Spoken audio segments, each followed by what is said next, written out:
안녕하세요. 7월 14일 아침 말씀 시간에 나온 성도 여러분 환영합니다. 오늘 말씀은 예레미야 4장 19절부터 31절까지입니다. 제가 봉독하겠습니다. 슬프고 아프다. 내 마음속이 아프고 내 마음이 답답하여 잠잠할 수 없으니 이는 나의 심령이 나팔 소리와 전쟁의 경보를 들음이로다. 패망에 연속하여 온 땅이 탈취를 당하니 나의 장막과 휘장은 갑자기 파멸되도다. 내가 저 깃발을 보며 나팔 소리 듣기를 어느 때까지 할꼬. 내 백성은 나를 알지 못하는 어리석은 자요 지각이 없는 미련한 자식이라. 악을 행하기에는 지각이 있으나 선을 행하기에는 무지하도다. 보라, 내가 땅을 본즉 혼돈하고 공허하며 하늘에는 빛이 없으며 내가 산들을 본즉 다 진동하며 작은 산들도 요동하며 내가 본즉 사람이 없으며 공중의 새가 다 날아갔으며 보라, 내가 본즉 좋은 땅이 황무지가 되었으며 그 모든 성읍이 여호와의 앞 그의 맹렬한 진노 앞에 무너졌으니 여호와께서 이와 같이 말씀하시길 이 온 땅이 황폐할 것이나 내가 진멸하지는 아니할 것이며 이로 말미암아 땅이 슬퍼할 것이며 위의 하늘이 어두울 것이라. 내가 이미 말하였으며 작정하였고 후회하지 아니하였은즉 또한 거기서 돌이키지 아니하리라 하셨음이로다. 기병과 활 쏘는 자의 함성으로 말미암아 모든 성읍 사람들이 도망하여 숲풀에 들어가고 바위에 기어오르며 각 성읍이 버림을 당하여 거기 사는 사람이 없나니 멸망을 당한 자여 내가 어떻게 하려느냐. 내가 붉은 옷을 입고 금장식으로 단장하고 눈을 그려 꾸밀지라도 내가 화장하는 것이 헛된 일이라. 연인들이 너를 멸시하여 내 생명을 찾느니라. 내가 소리를 들은즉 여인의 회산하는 소리 같고 추산하는 자의 고통하는 소리 같으니 이는 시온의 딸의 소리라. 그가 헐떡이며 그의 손을 펴고 이르기를 내게 화가 있도다. 죽이는 자로 말미암아 나의 심령이 피곤하도다 하는도다. 아멘. 사람이 살면서 큰 슬픔을 경험할 때는 사랑하는 배우자나 가족, 가까운 친척이나 친구의 죽음을 맞이할 때입니다. 특히 갑작스러운 이별은 자연적인 이별보다 더 큰 슬픔을 가져오기도 하죠. 만약 내가 사랑하는 가족과 친척 혹은 가까운 친구들이 언제 어떻게 죽는다는 사실을 나만 알고 그들은 모른다면 나의 마음이 어떨까요? 내가 아무리 그들의 죽음을 막아보려 애를 쓰지만 그 죽음의 시간이 점점 다가올 때 그 마음은 말로 표현할 수 없을 정도로 극심한 슬픔 속에 있을 것입니다. 이러한 감정을 예레미야 선지자는 이렇게 표현하고 있습니다. 슬프고 아프다. 내 마음속이 아프고 내 마음이 답답하여 잠잠할 수 없으니 이는 나의 심령이 나팔 소리와 전쟁의 경보를 들음이로다.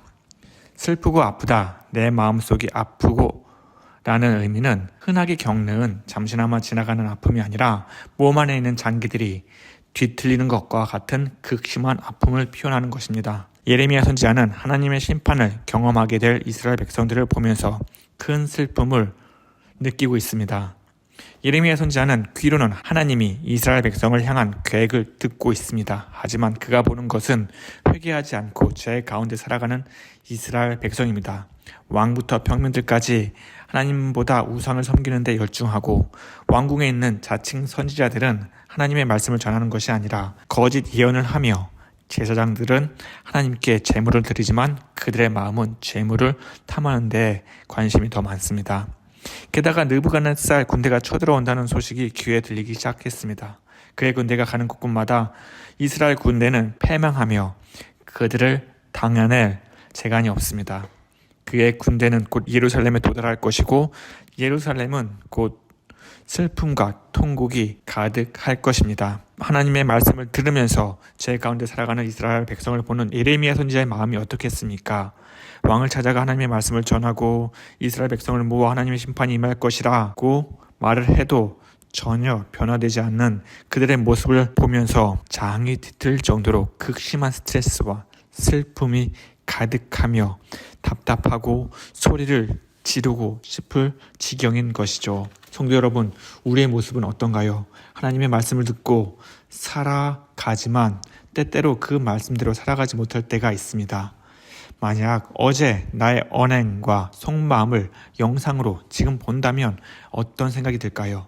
그래, 어제도 말씀대로 잘 살았었구나. 오늘도 더 말씀에 의지하여 살아야지 라며 스스로 토닥토닥 보듬어 주시겠습니까? 아니면 놀라면서 내가 저런 행동을 했다고? 저런 생각을 하며 저런 말을 했다고? 하면서 놀라고 부끄럽게 생각했습니까? 우리는 늘 하나님의 말씀을 들으며 살아왔습니다. 그런데 나도 모르는 채 내가 인지하지도 못하는 그 말과 행동 속에 죄를 발견한다면 우리는 예레미야처럼 크게 슬퍼하며 회개의 자리로 돌아가야 할 것입니다. 만약 그렇지 않는다면 이스라엘 백성처럼 언젠가 하나님께서 정해놓으신 그 시간에 우리는 심판대에 설 것입니다. 그리고 그 심판대 앞에서 우리는 어떠한 변명도 하지 못한 채 하나님께 심판을 받아야 할 수도 있기 때문이죠. 예레미야 선지자는 이러한 이들을 탄식하면서 이렇게 묻습니다. 내가 저 깃발을 보며 나팔 소리를 듣기를 어느 때까지 할꼬. 예레미야 선지자는 전쟁이 본격적으로 시작되지 않았음에도 불구하고 전쟁에 대한 대가가 얼마나 큰지 또 하나님의 그 심판이 얼마나 무서운지 알기 때문에 이 심판이, 이 전쟁이 얼른 끝나기만을 기다렸을 것입니다. 하지만 여호와 하나님은 이렇게 말씀하십니다. 내 백성은 나를 알지 못하는 어리석은 자요 지각이 없는 미련한 자식이라. 악을 행하기에는 지각이 있으나 선을 행하기에는 무지하도다. 하나님은 심판의 끝을 말씀하시는 것이 아니라 이 심판의 원인을 말씀합니다. 다시 말해 하나님의 관점은 이 심판의 끝에 초점을 두는 것이 아니라 왜 이 일이 일어나는지 그 원인에 무게를 두고 말씀하고 계십니다. 만약에 이스라엘 백성이 하나님을 알았더라면 선을 행하기에 지각이 있고 악을 행하기에 무지했다면 이런 끔찍한 일은 일어나지 않았을 것입니다. 처음부터 이스라엘 백성이 심판의 원인을 제공하지 않았다면 이 무서운 심판이 없었다는 것이죠. 아니면 그동안 수많은 죄를 지으며 살아왔을지라도 하나님께서 돌아오라고 말씀하실 때 그 말씀을 듣고 회개하며 돌아왔더라면 이 심판은 없을 것입니다. 하나님께서 한번 진노하시면 사람은 그 진노에 대해서 막을 방법 없습니다. 그렇기 때문에 누구든지 그 심판이 일어나기 전에 하나님 말씀에 귀를 기울이고 그 말씀에 순종하며 살아야 하죠. 그런데요, 성경은 우리에게 말을 합니다. 세상 마지막 날에 모든 사람들이 하나님의 심판 앞에 설 것이라고 말씀하십니다. 그리고 생명책에 기록된 자만이 하나님 나라에 들어가 영원한 안식을 누리며 살아갈 것이고, 그렇지 않는 자들은 자기의 행위에 따라 불못에 던져질 것이라고 아주 무서운 말씀을 하고 계십니다. 생명책에 기록된 자들, 어떻게 하면 생명책에 기록될 수 있을까요? 이렇습니다. 내가 그리스도와 함께 십자가에 못 박혔나니 그런즉 이제는 내가 사는 것이 아니요 오직 내 안에 그리스도께서 사시는 것이라. 이제 내가 육체 가운데 사는 것은 나를 사랑하사 나를 위하여 자기 자신을 버리신 하나님의 아들을 믿는 믿음에서 사는 것임을 믿고 하나님의 말씀대로 살아가는 자들만이 생명책에 기록될 것입니다. 그리고 예수님의 십자가의 공로로 인해서 우리의 죄는 이미 깨끗이 씻겨졌습니다.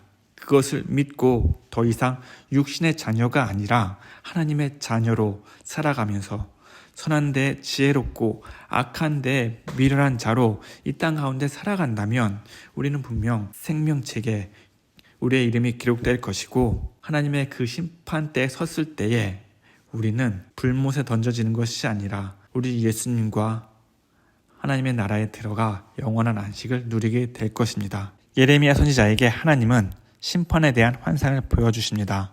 땅은 혼돈하고 하늘에는 빛이 없으며 사람도 없고 새도 없고 좋은 땅은 황폐해졌고 모든 성읍이 무너졌습니다. 그럼에도 하나님은 후회하지 않으시며 돌이키지도 아니하신다고 말씀하십니다. 세상은 완전히 멸망을 했습니다. 그런데요, 이렇게 만든 또 이렇게 원인을 제공한 자들은 자신들의 죄를 깨닫지 못하면서 여전히 붉은 옷을 입고 금장식을 단장하고 눈을 그려 꾸미고 있습니다. 세상이 망해가도 그들의 관심사는 오로지 자신들에게 있고 자신의 살의 사욕만을 추구하기에 앞장서고 있는 것이죠. 사람의 욕심의 끝은 어디까지일까요? 욕심의 끝은 하나님 심판대 앞일 것입니다. 그 심판 앞에서는 그동안 추구했던 부귀영화들, 그동안 누려왔던 세상의 모든 욕심과 정욕들, 모든 것이 한순간에 사라질 것입니다.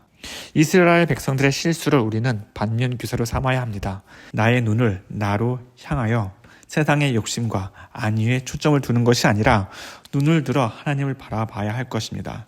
하나님께서 무슨 말씀을 하시는지 그 말씀을 읽고 묵상하며 그 말씀에 따라 우리 삶에 적용하면서 살아가야 합니다.